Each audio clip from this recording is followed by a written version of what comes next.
자, 여러분들 한번 시작해 보겠습니다. 자, 교과서는요, 185쪽 펴주시면 되겠고요. 지난 시간에 이어서 시기적으로 좀 요약을 좀 해드려 볼게요. 우리가 지난 시간까지는 1차 세계대전의 배경, 그리고 왜 발생했는지, 그리고 어떤 식으로 전개가 돼서 1차 세계대전이 1914년부터 18년, 약 4년간 걸쳐서 진행이 되고, 이후에 베르사유 조약이라는 조약을 통해서 세계 질서가 만들어지죠. 그래서 우리가 그거를 베르사유 체제라고 명명을 했고요. 그 뒤에 이어서 등장하는 한국의 3.1운동, 중국의 5.4운동, 추가적으로 인도의 비폭력, 불복종 운동을 살펴보았고요. 추가적으로 1차 세계대전에서 진행되고 있었던 러시아 혁명 당시 그 모습과 함께 소련, 소비에트 공화국 연방이라는 새로운 사회주의 국가가 등장했다까지를 살펴보았습니다. 자, 그러면은 이제는 그 뒤에 이어서 2차 세계대전이 남았는데, 또 2차 세계대전이 갑자기 발발할 수는 없겠죠. 그래서 그 전에 2차 세계대전이 일어나기 그 당시에는 도대체 어떠한 전 세계적인 상황과 어떤 국가로부터 이 2차 세계대전이 시작이 됐는지를 한번 살펴보도록 할게요. 자, 여기 있는 185쪽의 내용은 2차 세계대전이 발생할 수밖에 없었던 그런 여러 경제적인 조건과 정치적인 조건이 나와 있습니다. 자, 먼저 미국 이야기를 한번 해볼게요. 경제 대공황이라는 세계적으로 아주 무서운 사건이 발생을 해요. 이미 1차 세계대전 이전부터는 미국은 거의 세계적으로 강력한 경제 대국이자 군사 대국이었습니다. 추가적으로 1차 세계대전이 진행이 되면서 미국은 많은 무기를 만들어서 수출을 하고 또 그 과정에서 많은 이득을 취했는데, 1차 세계대전이 끝나고 나서 미국은요, 많은 국가들에게 또 이 복구 자금, 즉 유럽에게 많은 자금을 지원을 해줘요. 그를 바탕으로 해서 미국은 또다시 경제 대국으로 성장을 하게 됐는데, 여기서 문제가 생깁니다. 자, 문제가 뭐냐면은 이 부분이에요. 경제적으로 번영하자 미국은 계속해서 생산량을 대량으로 늘려버립니다. 하지만은 모든 경제가 그렇듯이 시장이 돌아가야 돼요. 많은 소비를 하면, 많은 생산을 하면은 그에 따라서 많은 소비가 이루어져서 이런 자금이 돌아가면서 경제가 활성화돼야 되는데, 너무 많은 욕심을 부려버린 거죠. 기업들은 무지하게 생산량을 늘려갔지만은 그에 따른 소비량, 일반 대중들의 소비량이 따라가지 못했습니다.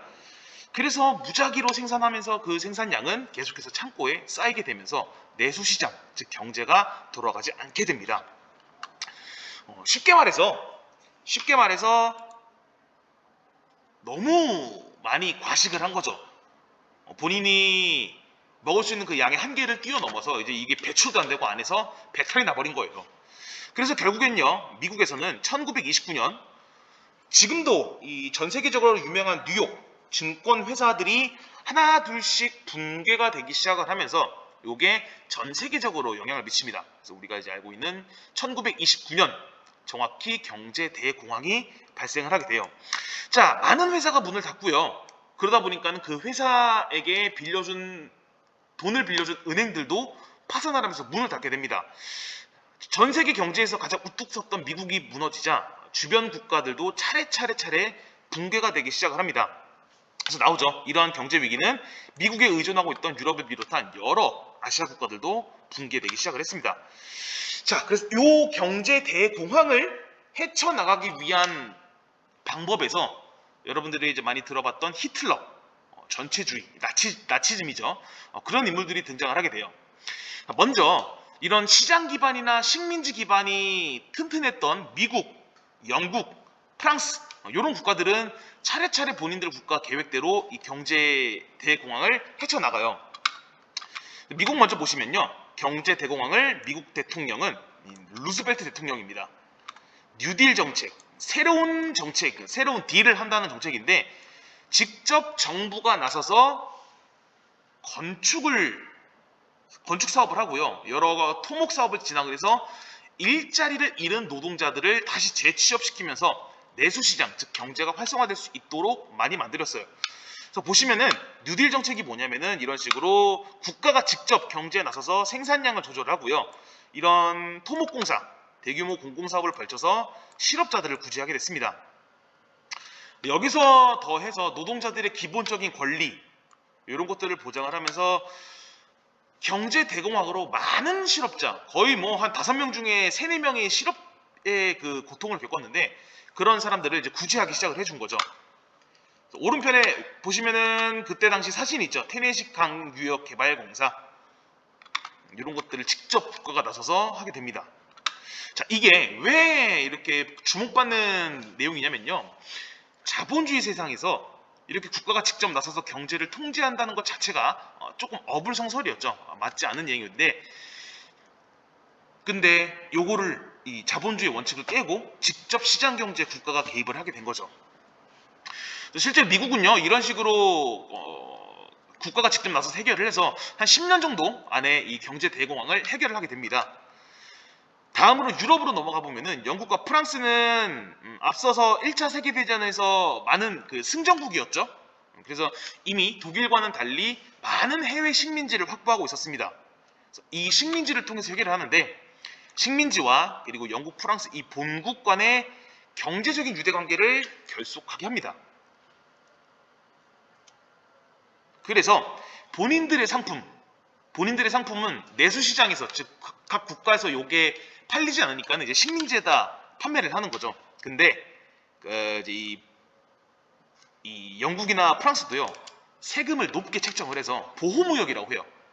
이들도 미국이랑 비슷한데 자본주의 세상에서 국가가 직접 나서서 경제를 통제를 하는 거예요.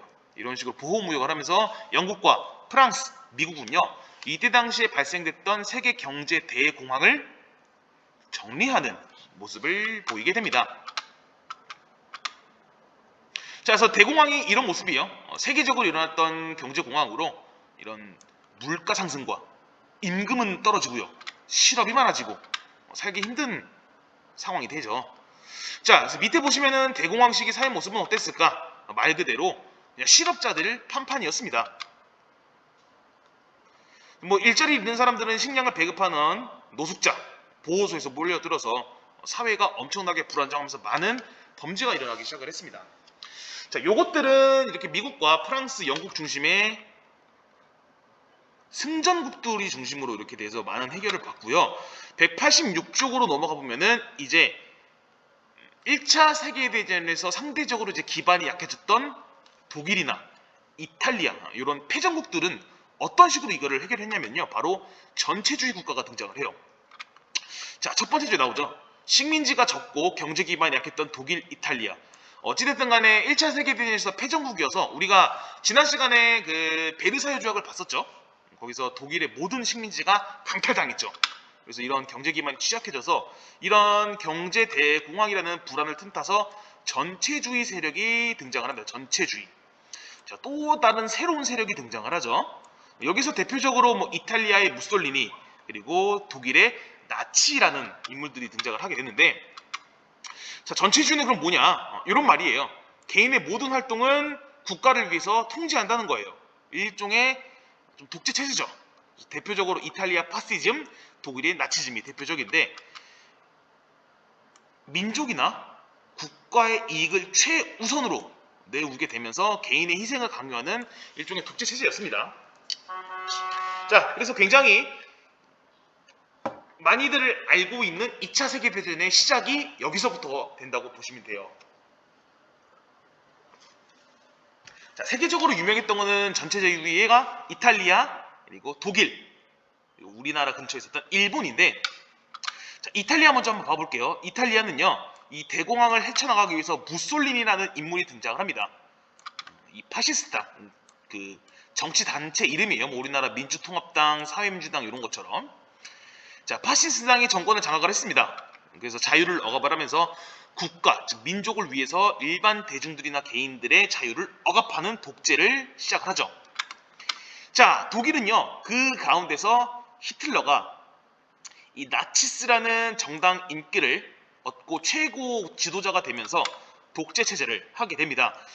근데 더 이런 전체주의나 독재가 강력했던 국가는 독일이었어요. 우리가 1차 세계대전에서 볼 수 있듯이 게르만주의죠.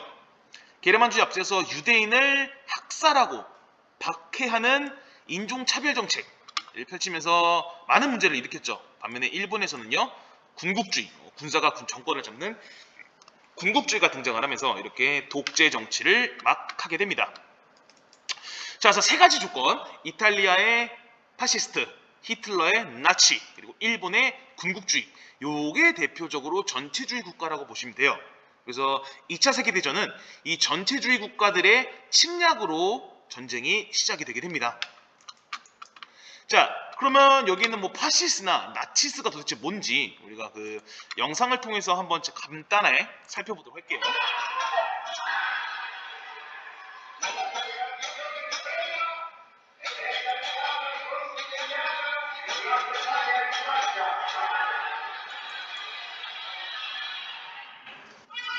비탄장으로 칸칸하고 노린 돌면서 검은 고양이를 찾는 일 가능하다고 생각하십니까? 학자들 사이에서 파시즘을 적용하는 것은 이각적이시죠. 네, 이제 초반에는 이렇게 전체주의에 대한 기본적인 개념들을 살펴봅니다.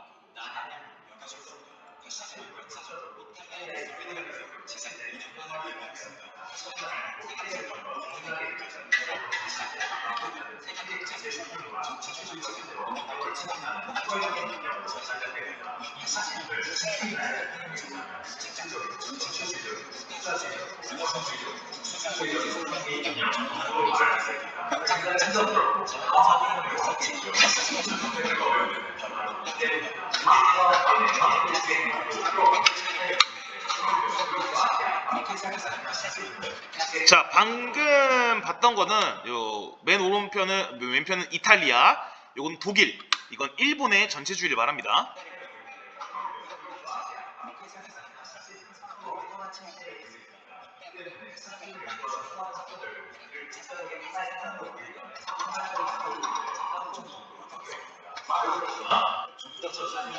자, 이제 등장 장면을 한번 볼게요. 앞으로는 이제 그 파시즘에 대한 언어 설명이었고요.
천만년의 공주지만 역사적인 통화지로 감독하게 됩니다. 이탈리아어로 이들을 생각할 교육을 충분히 배우고 있었지만 단지 그 안에서 이탈리아의 말을 내세는 서울당을 대한 사실상의 활용하며 이어 무솔리니에게 대가를 요청해가지고 일부를 요청하게 됩니다. 아마 전통이라는 역대급 선거를 통해 이렇게 수기의 자유자를 하게 된 무솔리니는 파시스트는 물론 역사주의자, 그리고 자유주의자들까지 끌어들이며 빠르게 유인회가 비상행에 당시했습니다. 소시aliz을 나왔다 무솔리니와 파시스트는 공천시단을 통해 사회주의 지지자들을 생산하기에 바로 활동을 포함한 다른 모든 단계를 생산시키고야 말았습니다. 이렇게 이러한 원력의 행위를 유명한 무솔리니는 완전한 자체를 구축하게 됩니다. 사실시대에 이렇게 이야기했습니다. 사실시대에 대해서 모든 것은 국가적이며 국가를 포함하는 어떠한 인간적이고 정착적인 것도 존재하지 않는다. 쉽게 말해 국가를 존재하며 국가의 이익을 대변하는 당연히 생겨야 할 존재라는 것입니다. 그래서 탈만한 문명들과 선전으로 국민의 마음을 사로잡고 사업과 헌물을 공급하는 사회주의자들을 인간들이 그대로 대신했습니다. 또한 이러한 방법으로 성공적으로 이루어지는 공공사업과 사회개혁으로 인해 이탈리아 국민을 사실시대에 열광하며 정신도처럼 이 정상적인 세상에 이끌어가고 있습니다. 그 조국의 국민의 영광을 위해서라면 사실상 복숭아지가 되어있었습니다. 성공한 언론은 무솔리니에 실제나 스림 같은 표현들을 사용하며 극찬하기 이렇고 이탈리아를 좋아하는 무솔리니를 일단 전 국민의 지지와 된 국민적인 일단 우리가 심어주고 고등학생 때 공을 보냈으며 적극적 생산주의 노선을 채택하기 시작하고 1935년에 결국 에티오피아를 정확하게 이뤘다. 그래서 1920년대부터 이탈리아 사시즘의 선거가 돼서 인생이 있었던 바로 네, 이렇게 지금 보시면은 이탈리아의 전체주의를 먼저 봤고요. 다음으로 이제 독일과 일본이 남았는데, 자, 이 무솔리니의 영향으로 인해서 우리가 알고 있는 이제 히틀러의 나치 그리고 일본 천황 중심의 군국주의가 등장을 하게 된 거예요. 그래서 그 다음으로는 이 파시즘이 어떤 식으로 퍼져나가게 됐는지를 한번 쭉 볼게요. 파시즘, 개인적으로 글자만 무언가 강력해 보이고 굉장히 문화적인 개념입니다.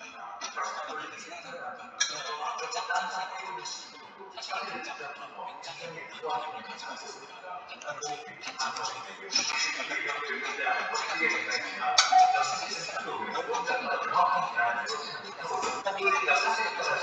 그래서 이제 히틀러 이야기를 한번 볼게요.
수상의 파트를 두고 까만 적었다가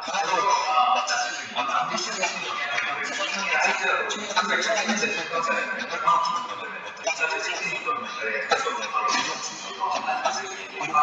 네, 요게 이제 독일 전체주의의 문제점이었죠. 유대인을 학살하기 시작을 한 거죠.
네, 지금 이런 식으로 파시스트 전체주의가 독일, 일본에게 전파되는 그 과정을 쭉 봤습니다. 굉장히 어떻게 보면은 공통점이 그거죠. 경제 대공황이라는 어려운 세계 정세를 극복하기 위해서 그 국가들의 나름대로의 기반을 다지면서 등장했던 전체 체제라고 보시면 돼요.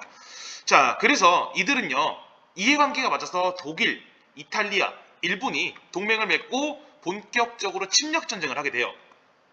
그래서 보시면 일본은 만주사변, 이제 중국을 침략을 해요. 만주사변과 함께 중일 전쟁을 일으켜서 중국 본토를 직접적으로 침략을 하고요. 이탈리아는 영상에서도 계속 봤죠. 에티오피아를 침략을 하고요. 독일은요, 오스트리아를 병합하고 체코슬로바키아를 점령을 하게 됩니다. 그래서 이렇게 일본, 그리고 이탈리아, 독일이 서로 동맹관계를 맺으면서 2차 세계대전의 이제 연기가 슬슬 올라오게 되면서 다음 시간에 바로 볼 건데, 독일이 폴란드라는 지역을 먼저 선제 공격하고 합병하면서 우리가 이제 알고 있는 2차 세계대전이 시작이 돼요. 그래서 일본과 독일, 이탈리아 중심으로 해서 상대편에는 뭐 이제 영국, 프랑스, 미국 등지가 참여하게 되는 또 세계에서 거대한 사건이 벌어지게 됩니다. 자, 그래서 이런 내용까지고요. 그래서 뭐 밑에 보시면은 이런 자료 내용들, 지금 좀 시간적으로 내용을 좀 요약을 해보면은 오늘 봤던 내용이 경제 대공황에서 시작을 하죠. 1929년 미국에서 경제 대공황이 발생을 해서 그거를 해결하는 과정. 미국, 영국, 프랑스는 본인들의 기반이 어느 정도 다져져 있어서 잘 해결을 했지만은 패전국이었던 독일이나 이탈리아 같은 경우는 그 식민지나 경제 기반이 약해서 이런 전체주의를 거들면서 본인들의 국가 상황을 해결하도록 노력을 했죠. 추가적으로 아시아에 있는 일본까지요.